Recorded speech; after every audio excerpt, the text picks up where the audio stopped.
Promotions. We're here today with Jerome Howard and his brand DPD. Also, he's also known as 40, by the way.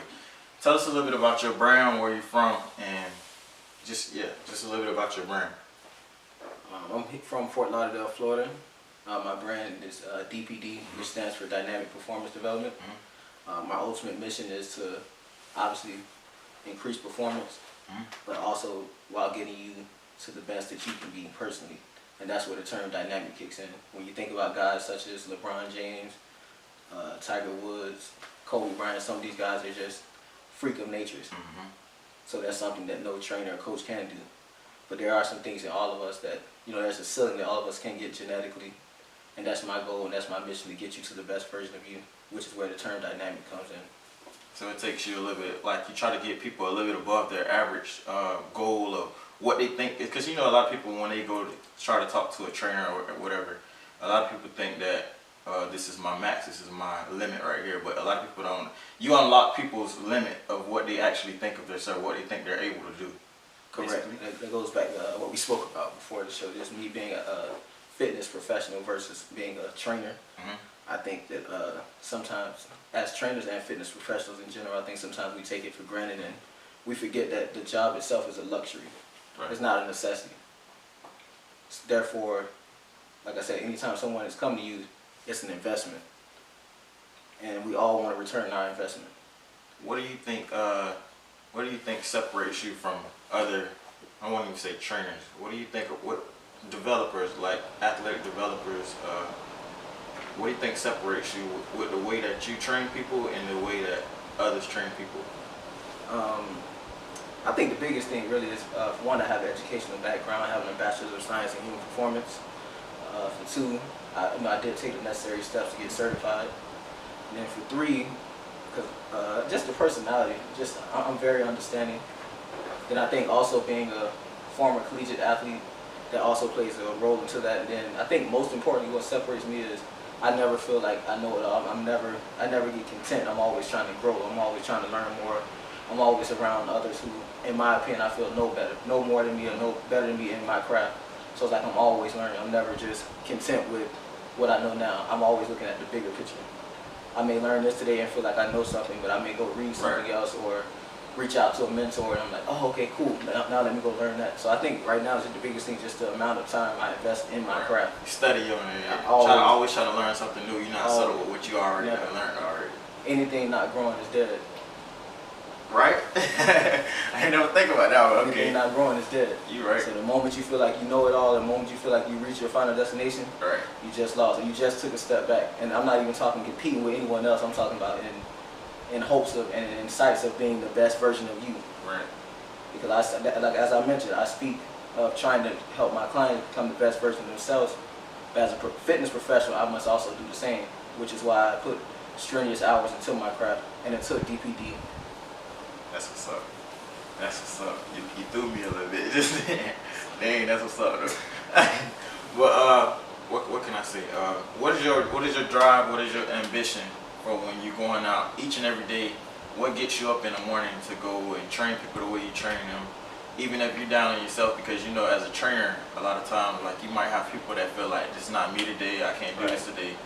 And what if you're feeling the same way, but as a trainer that you cannot allow people to see that in you. You have to show up, bring a different kind of energy to them, bring them some kind of motivation. So what gets you up in the morning and what gets you up in the, whenever you train people, what allows you to get up and do the things that you do on a daily basis? As I previously mentioned, I think the biggest thing is just gratitude, being grateful and being thankful, realizing that your job is not a necessity. It's a luxury, it's a privilege to have a trainer. Everyone can't afford a trainer. So I think that's the biggest part, just realizing that, hey, you're a luxury. Somebody is paying top dollar to have you enhance their performance. And then this is something I'm passionate about. It's a blessing in my opinion. I feel that the man above has given me talents, crafts, and aspirations to help you become a better version of yourself. I'm someone's inspiration, someone's motivation. So no disrespect to any of my clients, but to an extent, it's almost like you're another parent. So I don't know if you have kids or not, but imagine yourself having a younger child, 3 or 4 year old child. You may not feel like going to work every day. but that person's depending on you. Right. If I'm training you, you may not feel like working out at all this week. So you're depending on me to bring that extra level, that extra energy, that positive energy, that motivation, that inspiration. So those are just a few of the things that get me going each morning. When you first decided that you was gonna make your brand, DPD, what was your, I don't want to say what was your main goal, we already asked you that. What was your, what was the feeling that you had at that moment? Like, okay, this is what I want to do, this is what I want to name it, this is what I want to be about. How long did you think about it before you actually went for it? Right. What was that whole process like? I actually thought about it for about a good 3 to 4 months, and I'm real big on moving in silence. Yeah, I'm very moved on it quick. Then. Yeah, I'm very like. To me, a lot is about energy. I'm very big on energy, so a lot of times I don't share my dreams and aspirations. Even with some of my friends, sometimes I don't share that too many times because if I share something with you and your energy is not right, you may, you know what I'm saying? You might shoot it down. I get exactly. So sometimes I like to, before I share it with someone else, I like to meditate on it a little bit, think it through myself and get a better feel myself before I share it with someone else. Mm-hmm. So that was the biggest part there. I think just kind of keeping it to myself a little bit, thinking it through, and then as far as creating a name, I think that was the toughest part because it was like you always want something that's gonna hit, that's gonna be punctual. Not even that. I wanted something when you see these letters, when you see DPD, it stands for something. Right. When you see Nike, your mind automatically has a certain perception. Right. When you see Dunkin' Donuts, when you see McDonald's, when you see Reebok, when you see Adidas, and that's my vision. When you see DPD, I want you to think, oh yeah, I know about them. That's what's up. Oh, DPD? Yeah. Oh, man. Yeah. That's how I want it. They get it in over there. Yeah. So I wanted where when the younger athlete telling his friend, yeah, I train with DPD. Like, oh yeah, I heard about them, man. They're good. I heard about them. Right. So you're able to train people that's like from the age of 6 years old all the way until about 40, and also I noticed that you transition a lot to train professional athletes. So tell me about. How do you transition yourself? What allows you to make that big difference in the way that you train the regular people, and how do you switch it over to train people that's professional? Because obviously it can't be the same. You know, the professional athletes, they have to have a different type of performance training or whatever. Right.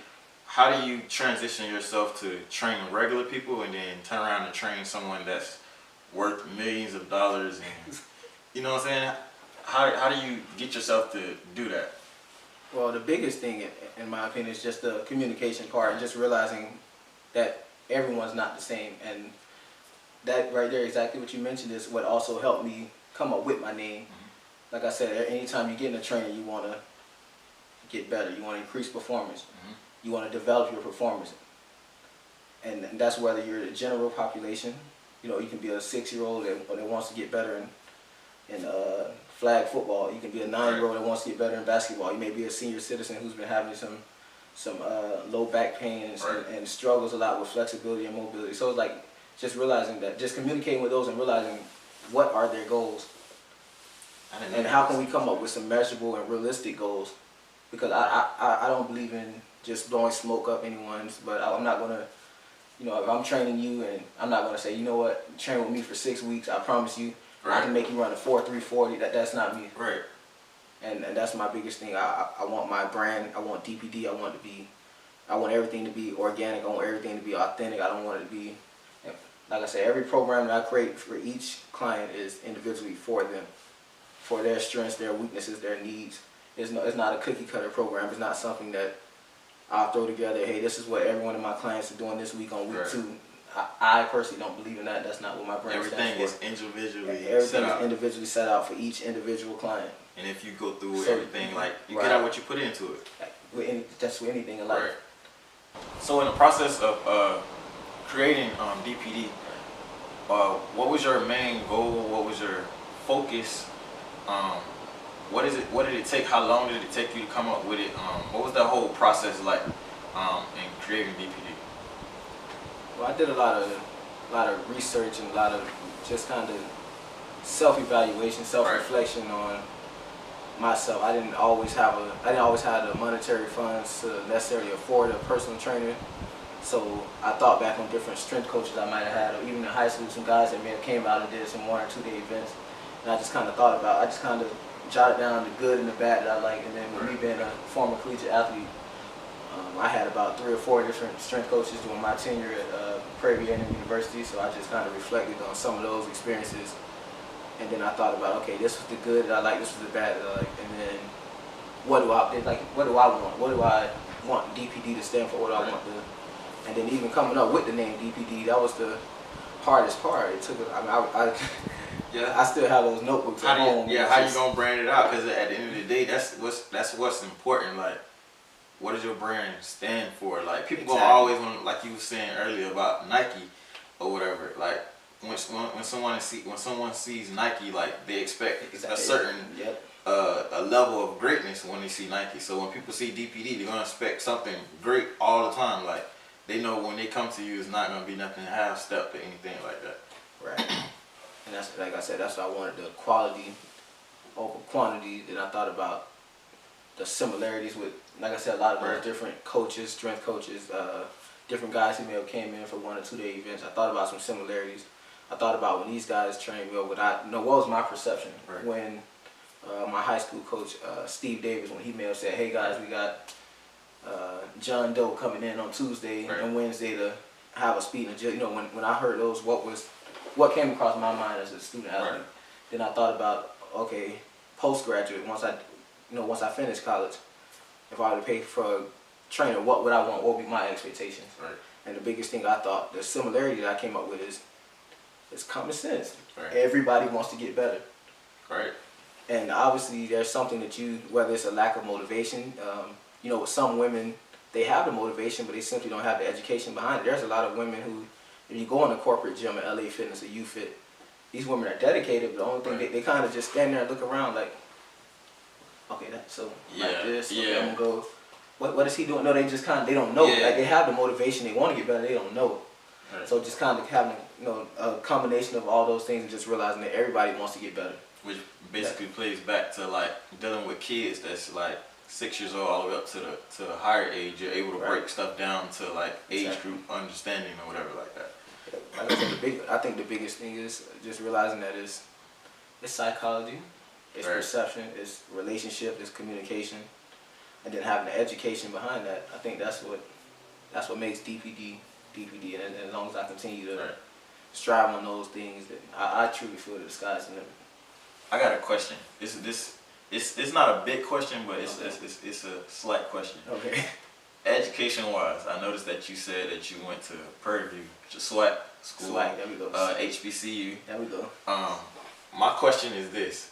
So a lot of people don't make you think. A lot of people don't have to think that you have to go to some big time school just to make something big. You went to HBCU. You went to Prairie View. You didn't go to no big time school. To other people, what would you say? How can you motivate somebody that's coming from nothing, or someone that doesn't have a huge background? They don't have a huge school behind them. What would you tell somebody like that that's looking up and they're trying to make something great out of themselves, but they feel like I can't do it because of what I have, the resources that I have already? What would you tell somebody like that? Okay, for the first part, when we talk about Prairie View, you know, I love Prairie View, so we got as our motto states, Prairie View produces productive people. So that alone, that alone, anyone from Prairie View A&M University, I know throughout your tenure that you've been equipped with what it takes to be successful. And for anyone else, I think just realizing that everything is temporary, and that's what I remind myself. Every day I tell myself that I have a poster on my wall, and then I also have a vision board on my wall, and I have different quotes and different things that I read out loud and meditate on myself every day. And I just realize that everything is temporary, the good, the bad. So it's like if you're strong enough to persevere and to sacrifice and get through those, everything is temporary. And then just realizing, I think a lot of times we all get stuck on the minors, the small things. You know, sometimes we can major in the minors. You know, we get so stuck on, even myself, I'm guilty of it at times. We get so stuck on the small things, and then you look up like, man, I wasted this whole day upset about this, a whole day about, you know, think about something that 2 or 3 years ago you may have thought that was really that big. And now it's like, oh, that was nothing. So I think just realizing that everything is temporary. As we mentioned earlier, with anything in life, you get out what you put in. So if you're willing to sacrifice, persevere, do the extras, and continue to strive, anything is possible. Right. But you just have to believe that first. Yeah, it really starts mentally when you first get into like any parts of working out. It starts mentally because like I notice with a lot of people, whether you're talking about regular people or athletes, period. A lot of people, like I learned this from my coach. By the way, I went to Alabama State too. I went to Alabama State, swag. There we go. But what I learned from my coach was I had a female coach named Coach Jones, LaShonda Jones. She's the head coach now at Alabama A&M. Okay. But what she taught me was to never come to practice and kill your workout before you start your workout. In other words, I don't mean like as far as the whole workout itself, but you can mentally kill your workout before you get there. If you already put negative thoughts in your mind, like, oh, I'm gonna die today. Cause I'm a track athlete, by the way. So like a lot of the workouts that we do is like full body, like it's crazy. Like you running, like. But yeah, it's not like you might have a high volume of stuff like 400s or something like that. A high volume of doing 200s. Like we had this one workout that really did something to me. It was 2200s. Like I never forget. Everybody talks about it to this day. 2200s, and we'll have a time like maybe 28, 30, depending on who you are. Cause sometimes she'll break that time down some more. Like I know in particular, like sometimes other athletes that have a time to make the time, and like she'll come to me and like 3 other people and tell us we have a shorter time to get there. And then once we get to the line, you get a break. You get the same amount of break that everybody else getting. You back on the line. And what she taught me was, don't come to the workout already killing your workout like, man, I'm finna die today. If you already tell yourself you're finna die, instead of telling yourself, man, I'm finna kill this workout, I don't care what's going on, I'm finna kill it, you ain't gonna get what you need out of the workout unless you come there with that strength of, I already got this, it's done, it's over with. I ain't even worrying about what's gonna happen in the end. Once I finish the workout, I'm gonna get the results that I need once it's time to perform and run at the actual level that I need. Yeah, that's picking back on what I said. So much of it is perception. So many people lose the battle before the battle was even started. Like you said, just not having the correct mentality, not having going into battle with optimism, just kind of seeing the best of it. And that's something I've been very big on these, pretty much all of 2017. I read a lot of books and different things that speak on that. One book I would recommend to everyone is The Energy Bus, which I was recommended by someone else, and that's a great book. I sent out a mass text message to a lot of my friends, send them quotes and different things from the books. I sent them and it's a great book, and it speaks about that. A guy's going through some things at home, marriage, different things, and wakes up one day and he's having problems with his car. His wife doesn't want to take him to work. He's someone who's pretty well off financially, and he has to catch the bus. He has no idea how to catch the bus or anything, and goes on the bus, meets the bus driver. She's just the happiest can be. Her name's Joy, you know what I mean? So it's like, and she just goes through 10 rules that he applies as far as trying to give you guys a good summary without telling you the whole book. But basically, she goes through 10 rules within a certain 2-week period because his car was in the shop for a few weeks. So within that grace period when his car was in the shop, he caught the bus home every day and was kind of vent to her, and he just couldn't understand. He's like, you're a bus driver, you know, how do you? And she just as happy as can be. And she explained to him how so much of it is just perception, just being happy, changing the way that you view things, seeing the best in everything. Like I said, realizing everything is temporary. And then she also spoke about dealing with negative people, negative situations. So sometimes even on social media, sometimes I may randomly post something that says no energy vampires allowed. A lot of my friends might screenshot and, man, what are you talking about? What does it mean? Yeah, and that's what it talks about. Energy vampire is somebody who, we all have encountered them where you may see someone or see them coming up and you just get that feeling, you're like, here go John Doe, here's John Doe. You know what I mean? Because you just know they're going to be negative. They just find the worst in every situation. They just suck the energy out of you. You know what I mean? Suck the positivity out of you. And that's what they call energy vampires. You know, like vampires take the blood out of you. So they just take the positive energy out of you. They're not giving nothing back into what you got going on. They're only there to take from you. They're not there to put no energy back into you, anything like that. So that's definitely a book that I would recommend everyone to check out, and just talks about a lot of those things, just positivity and dealing with negative people, negative situations. alongside training your client, something like that. You know what I'm saying?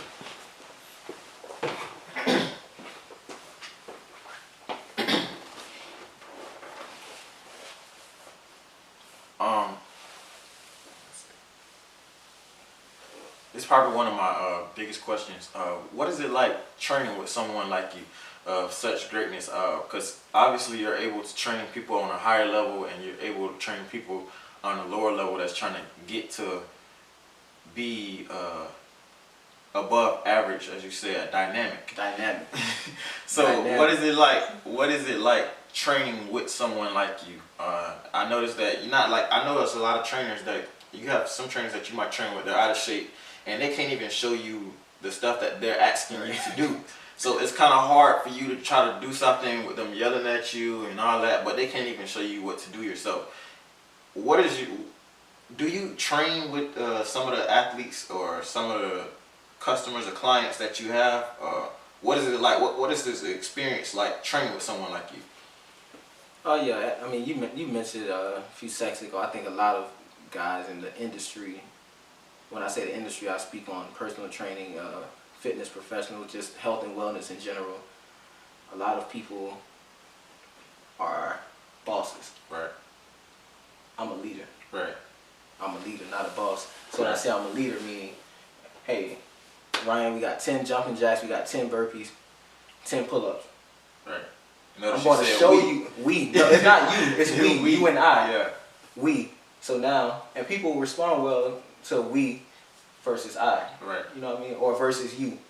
Versus me just standing over Yeah, you with a whistle. One. Why you doing them? Two. Anybody can count reps. Yeah. I can get a 4-year-old, 5-year-old that plays optimum sports to go and count reps. Right.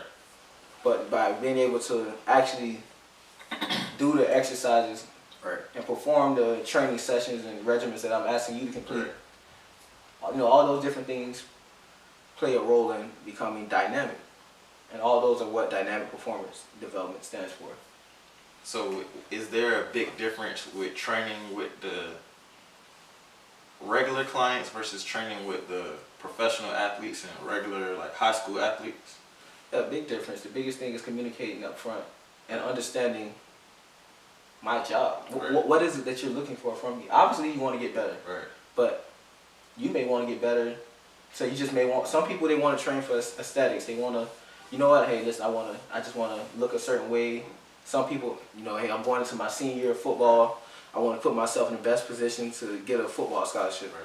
Some guys, such as Ryan Shazier, Jerome, I need to be in the Pro Bowl again. Let's Right. make it happen. Right. You know what I mean? So it's kind of understanding what each individual client wants.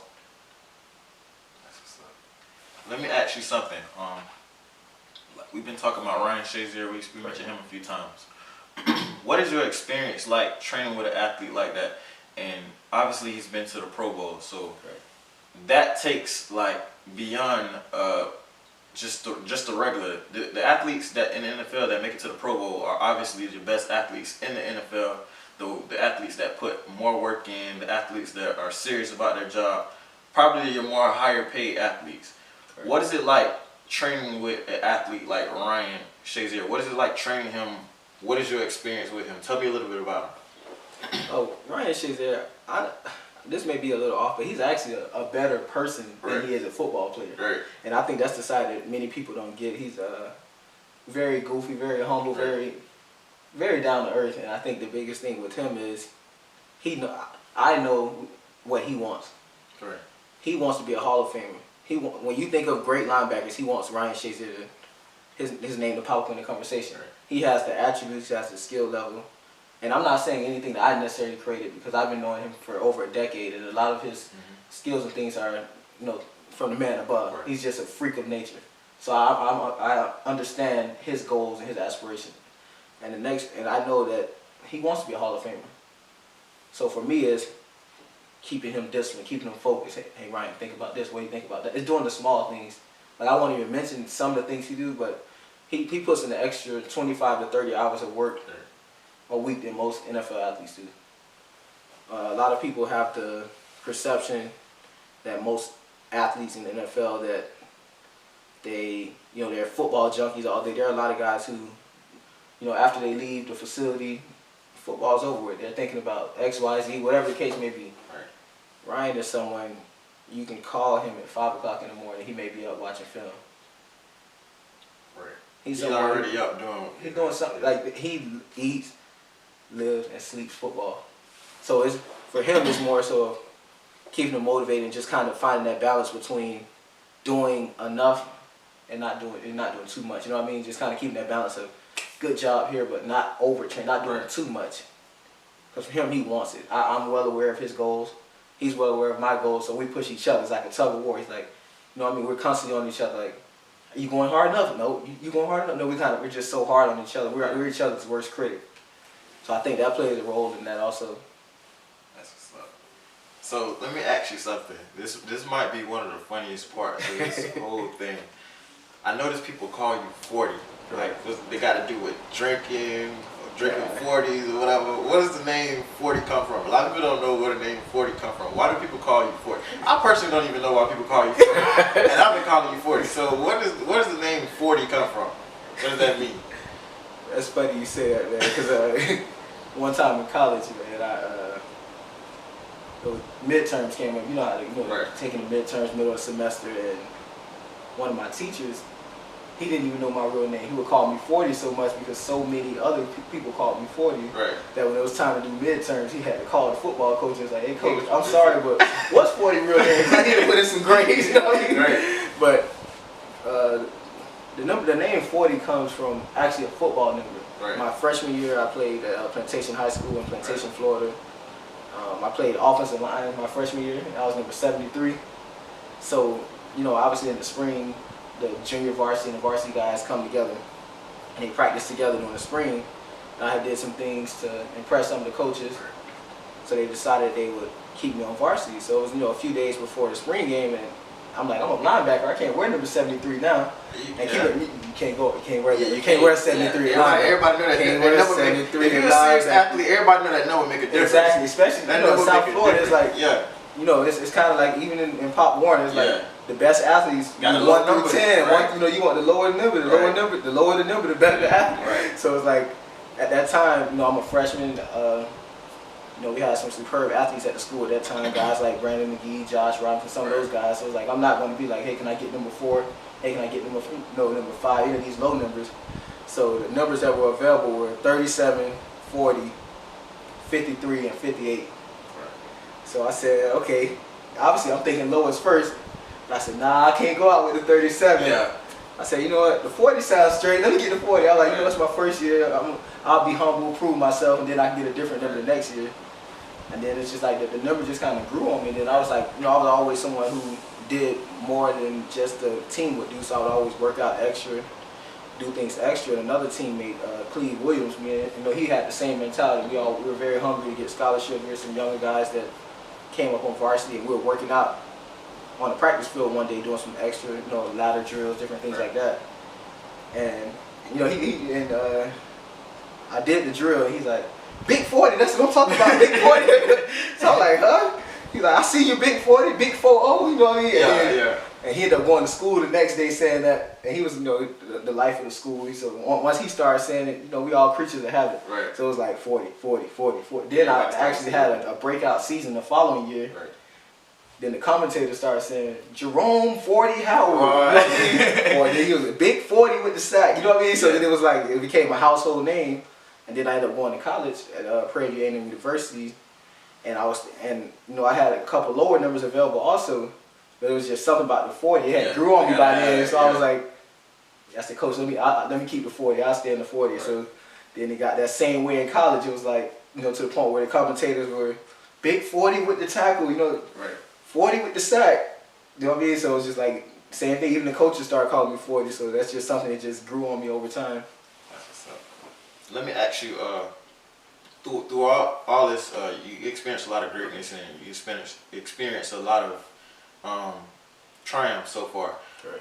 What is one of your biggest rewards that you've received throughout the process of training people, whether it's training NFL people, whether it's training the regular people, whether it just got to do with your brand, period? What is the biggest reward that you've received so far? What is your most prized possession about it? I think it's just realizing that a lot of things that you may have went through in the past, just kind of realizing the reason for it, and just kind of realizing that your story, your testimony, your trials and tribulations are things that can inspire and motivate someone else.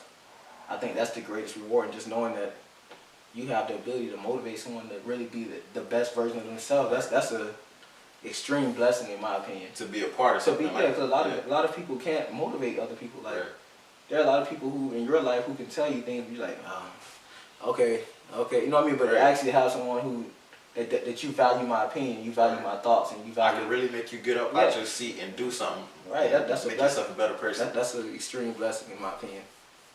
That's what's up. Tell me a little bit about your support system. What does it take to support someone like you? What does it take to push someone like you on a daily basis? Who are the people in your life that support you to get you where you are today? Well, honestly, it doesn't take a lot really to necessarily support me. I've always been. You're already a go-getter. Yeah, so I've always been that way. You know, I've always been, like with me, I'm very delicate and about what I get into or what I kind of attach myself to. I've always, even as a younger, a child, it was like I was very picky about who I called my friend, who I hung out with, which places I go. So it's like for me, I'm very delicate and I meditate and think a lot on different things I associate myself with. So anything that I do, put my name and my stamp behind. 1,000%. I go over, beyond it, and just I go all out on that. So it's like I can't go all out on everything. So that's why I'm very delicate about what I put. So because once I'm in it to win it. I'm all or nothing. I'm risking it all, and that's what it is.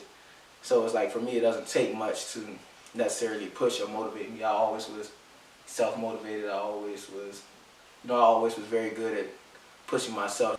The people around you. Tell me about the people that support you on a daily basis, or what supports you on a daily basis to get you where you are right now. I think the biggest thing is I pray, and then more importantly than my prayers, honestly, like I got a grandmother, Doris Peterson, who never stops praying, and I think just having that spiritual background, she's always praying over me. She sent me Bible verses here and there. I just have I have a lot of people who pray for me. And then besides that, I have a solid group of friends who I've been friends with for over a decade. Some of us have even grown up together. Our parents are friends. And I think that plays a big role in it too. And then I even, going to Prairie View A&M University, I have a lot of teammates, coaches. I have a lot of other people who, who may give me a shout out on social media, who may call me that, hey man, I want to get one of your shirts and support it out here. Or, hey man, so I have a lot of good things going on in that aspect. Okay. Any shout outs that you would want to give? People that you want to recognize that make things possible for you to do the things that you do. Any shout outs that you want to give? Yeah, I give a shout out to the man above, because obviously I'm alive, I'm breathing, I can walk, talk, hear, smell, and etc. So we're gonna give him the praise first and foremost. Can't forget about him. Second, I would like to thank you for just giving me the opportunity to come out and present myself and show the world what my brand is and what that means. From there, I would also like to give a huge shout out to my close friends, my brothers. I won't go into too many details because I know they'll probably, this will be something, a conversation that comes up. We got a group message, so they kind of be like, man, you talked about him longer than you. You know how it is. So y'all know who you are. I love all of you guys, and I appreciate you. I appreciate everything you guys do for me. I'm gonna thank God too for making this possible, and I also want to thank Mo from Humble Religion. Hey, I wore your shirt too, but I want to thank Mo from Humble Religion for putting me on to you. And also, you have a camp coming up. Tell me a little bit about the camp that you have dealing with the hospital, right? Correct. Tell me a little bit about the camp that you have. What is it going to be like? What should they expect? What's the experience that they should get out of from it? The camp I'm extremely excited about. Ever since I was a kid playing at Lauderhill Lions, guys would come back and speak to us, and then something I always wanted to do. And even being at Plantation High School, guys will come back and, like I said, we may do a 1 or 2 day camp. That's something I always wanted. Then in college, you see it, you hear about it. So the camp is basically the camp is called Code Red. Plantation High School, their colors are red, white, and blue. And it's just going to be an outstanding experience. Coach Steve Davis has been a coach there for quite a bit. Last year he took a year off, and now he's back. Him and a lot of the same coaches who I've had, they're back. They're ready to go. Like I said, I'm in a position now where I can give back and help and give these guys some knowledge. And I think the biggest thing that a lot of these guys should expect is it's not your traditional camp, so it won't be, hey, you know, stay in school, go to class, keep your grades up. Not saying that those things aren't important, but you hear these so much. So for me, I also have a specialization in nutrition. So some of the things that I'm going to speak on are nutrition, hydration, sleep. How can you perform at your best, or how can you be dynamic? And this is whether you're an athlete or a general population. You can't be at your best performance if you don't sleep enough. You can't be at your best performance if you don't have adequate intake of water. So some of the smaller things that these guys may not know. I'm even going to have I'm having a lunch menu, and we're going to go over some substitutions and some healthier choices. Because hey, everyone can't afford organic foods. Everyone can't go to, you know, some of these high schoolers, they don't work. They don't have sources of income. But some of them, you know, they have free lunch. So I'm going to go over, hey, if these are your options A, B, or C, this is a better option. We can go with, you know, we can go with the grilled salad over the Mexican pizza. Some of those different things. No, hygiene, staph infection, that stuff is real. MRSA, that stuff is real. A lot of these guys may go straight home and don't take a bath. It's a lot of things that we kind of overlook. You know what I mean? We kind of like, oh, everybody take a bath. Everybody brush their teeth. Everybody, you know what I mean? So it's kind of like, and that's something that's going to last outside of football. These are things you're going to be dealing with until the day that you're gone. You're no longer breathing on this earth. So those are some of the things I want to speak on. I have a friend named Mike who he's actually self-employed himself. He does very well in the shoe industry. So he's going to come in and kind of speak to them about some different things as far as breaking the rule. I think schools in general and America in general, they give you the one-size-fits-all formula. You know, you want to grow up, go to school, go to college, you know, get in debt, get a job, pay, you know, work till you're 65, pay off the debt when you're 60, and hopefully, you know, get Social Security when you're 65. You know, they're thinking that you're going to leave the earth around 75 to 80. So what did you really do? Who won? What did you really win? You basically was a slave the whole time. You're doing what they want you to do instead of doing what you want to do. What made you happy. You know how many people wake up every day and don't like their job? So those are some of the different things like that. So Mike, he's very passionate about what he does, and he's going to come in and speak to some of the students briefly about that. Just giving them different venues. Everybody won't go to college for athletics. It's sad, but it's reality. Everybody won't play professional football. It's sad, but it's reality. That doesn't mean that you can't be successful. That doesn't mean you can't be a great parent. That doesn't mean that you can't be a better person. That doesn't mean that you can't be dynamic. And that's what this is all about. Speak on those things, giving these guys some, we're going to do some things in the weight room.